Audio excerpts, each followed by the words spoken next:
नमस्कार दोस्तों, स्वागत है आपका हिंदी नॉलेज शो में। तो दोस्तों, एक बड़ी पुरानी कहावत है कि चोरी का माल मोरी से ही जाता है। मतलब जिस तेजी से वो आता है ना, उसी तेजी से वापस भी चला जाता है। और ऐसा मैं क्यों कह रहा हूं वो आपको आगे पता चलेगा, लेकिन आपको पहले ही बता दूं अब कि अगर आपको कोई कहे कि ब्रिटेन एक बहुत ही एडवांस इकोनॉमी है, आर्थिक महाशक्ति है और बहुत ही ज्यादा अमीर है, तो उसे या तो इस वीडियो का लिंक शेयर कर देना या फिर आगे मैं आपको एक आर्टिकल दिखाऊंगा, उसका स्क्रीनशॉट भेज देना। और मैं ऐसा क्यों कह रहा हूं अभी थोड़ी देर में आपको पता चल जाएगा। दरअसल आप सभी लोग जानते हैं कि पिछले महीने ही 8 सितंबर को ब्रिटेन की नई प्रधानमंत्री बनी थी लिज ट्रस।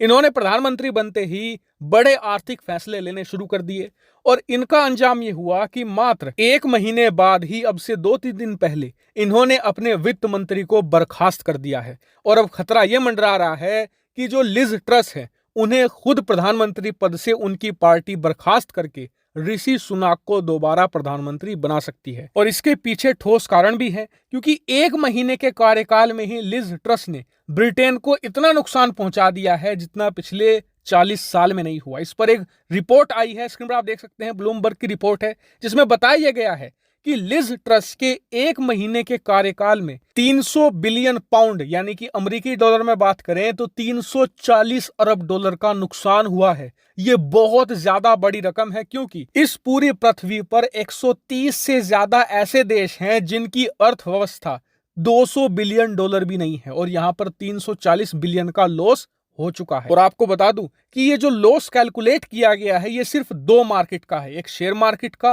और दूसरा बॉन्ड मार्केट का। जो बाकी की मार्केट है उसे तो अभी कैलकुलेट किया जा रहा है, यानी कि लॉस अभी और ज्यादा बड़ा हो सकता है। लेकिन जो असली बात है वो तो अब शुरू होती है। दरअसल इस नुकसान के बाद इस रिपोर्ट में बताया गया है कि इस समय ब्रिटेन की अर्थव्यवस्था एक इमर्जिंग मार्केट की तरह लग रही है। मतलब ऐसे देशों की मार्केट जिन्हें डेवलपिंग नेशन की कैटेगरी में रखा गया है, बल्कि ब्रिटेन की मार्केट उससे भी नीचे पहुंच चुकी है, क्योंकि आगे ये बताया गया है कि ब्रिटेन इस समय अनइन्वेस्टेबल है। मतलब निवेश करने लायक ब्रिटेन बचा ही नहीं, क्योंकि जितने भी निवेशक हैं, चाहे अमेरिका का हो, भारत का हो, यूरोप का हो या चीन का हो, जहां के भी निवेशक हैं, सब यही कह रहे हैं कि अगर हमने ब्रिटेन के अंदर निवेश किया, वहां की बड़ी बड़ी कंपनियों में पैसा लगाया, निवेश किया, तो हमें उम्मीद नहीं है कि जो हमने लगाया है वो हमें वापस मिलेगा। उदाहरण के लिए मान लीजिए आज की तारीख में आप ब्रिटेन के अंदर $100 लगाते हैं, तो आपकी इच्छा ये रहेगी जी कि हमारे 100 110 बन जाएं, 120 बन जाएं।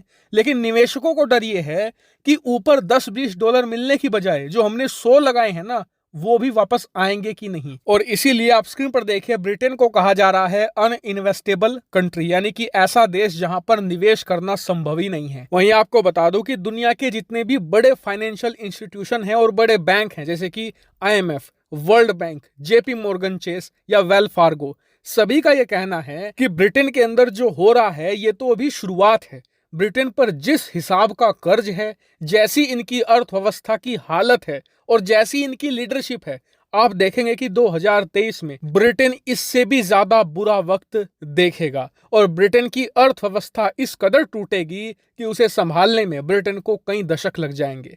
हालांकि इस पूरी रिपोर्ट पर आपका क्या मानना है? फिलहाल इस वीडियो में इतना ही। Thank you very much for watching video.